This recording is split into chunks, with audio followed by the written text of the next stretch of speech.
আসসালামু আলাইকুম রহমতুল্লাহ। সম্মানিত ভিউয়ার্সবৃন্দ, আশা করি সবাই ভালো আছেন। ব্যাংকিং কার্যক্রমের আজকে ছোট্ট একটি বিষয় আপনাদের কাছে শেয়ার করব। যদি আপনারা উপকৃত হন অবশ্যই আমাকে কমেন্ট বক্সে জানাবেন। আজকে আমার বিষয়টি হচ্ছে ডেবিট এবং ক্রেডিট কার্ড নিয়ে। আপনারা দেখতে পাচ্ছেন আমার দুই হাতে ক্রেডিট কার্ড এবং ডেবিট কার্ড। আসলে অনেক সময় আমরা বিভ্রান্তিতে পড়ে যাই, ডেবিট কার্ডের কাজ কি, ক্রেডিট কার্ডের কাজ কি, বা আমি কোনটা নিব, কোনটা আমার জন্য ভালো হবে। তো প্রথমত আমি একটু ডেবিট কার্ড সম্পর্কে আপনাদেরকে ধারণা দিয়ে থাকি। এই যে দেখছেন ডেবিট কার্ড, যে কোনো একটি ব্যাংকের ডেবিট কার্ড। ব্যাংকের ডেবিট কার্ড আপনাকে তখনই দিবে যখন আপনি চাইবেন। আপনার যে পরিমাণ টাকা আপনার অ্যাকাউন্টে জমা আছে সেই পরিমাণ টাকা অনুযায়ী আপনি এই কার্ডের মাধ্যমে খরচ করতে পারবেন। অর্থাৎ আপনার টাকা শেষ হলে তখন কার্ড আর কাজ করবে না।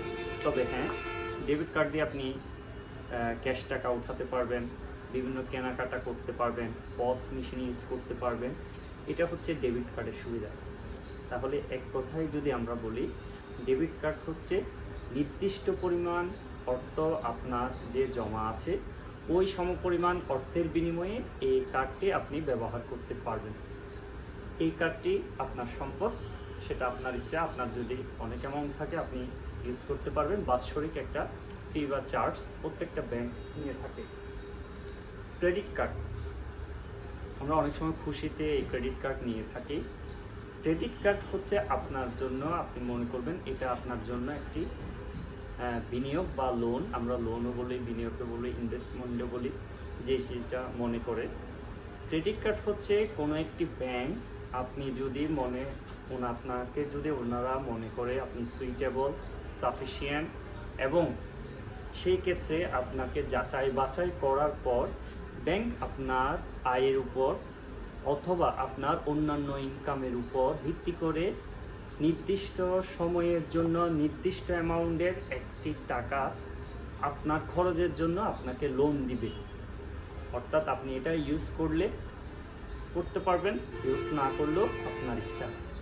সেই ক্ষেত্রে ক্রেডিট কার্ড দিয়ে সুবিধাটা কি? সুবিধাটা হলো, আপনি এই কার্ডটা দিয়ে ধরে নেন বাকিতে বা ধারে কোনো একটা জিনিস ক্রয় করলেন, 30 দিন 45 দিন পর আপনাকে এই কার্ডের যে টাকাটা আপনি খরচ করছেন মিনিমাম ব্যালেন্স আপনাকে ওই ব্যাংকে জমা দিলে আপনার এটা পুনরাবৃত্তি আবার হবে। অর্থাৎ এই কার্ডের সুবিধা হলো, পকেটে টাকা না থাকলেও ব্যাংক যদি আপনাকে কোনো ক্রেডিট কার্ড আপনি নিয়ে থাকেন তাহলে আপনি কোনো শপিং অথবা ক্যাশ অথবা পস মেশিন অথবা যে কোনো টিকিট কাটানো যে কোনো কিছুই করতে পারবেন। তাহলে বিষয়টি হচ্ছে, এটি এক প্রকার আপনার জন্য লোন অথবা ধার অথবা কিস্তি হিসাবে আপনাকে পরিশোধ করতে হবে ক্রেডিট কার্ড। আর ডেবিট কার্ডটি হচ্ছে আপনার হিসাবে যে পরিমাণ অর্থ আপনার কাছে আছে সেই পরিমাণ অর্থ আপনি ব্যবহার করতে পারবেন। আমি আশা করব আপনারা ডেবিট এবং ক্রেডিট কার্ড নেওয়ার সময় ভেবে চিন্তে সচেতনতাভাবে অবশ্যই নেবেন আপনার জন্য কোনটি সুইটেবল। সবাই আশা করি আমার এই ধারণায় আপনারা কিছুটা হলো ধারণা পাবেন ডেবিট এবং ক্রেডিট কার্ড নিয়ে। সবাই ভালো থাকুন। আসসালামু আলাইকুম।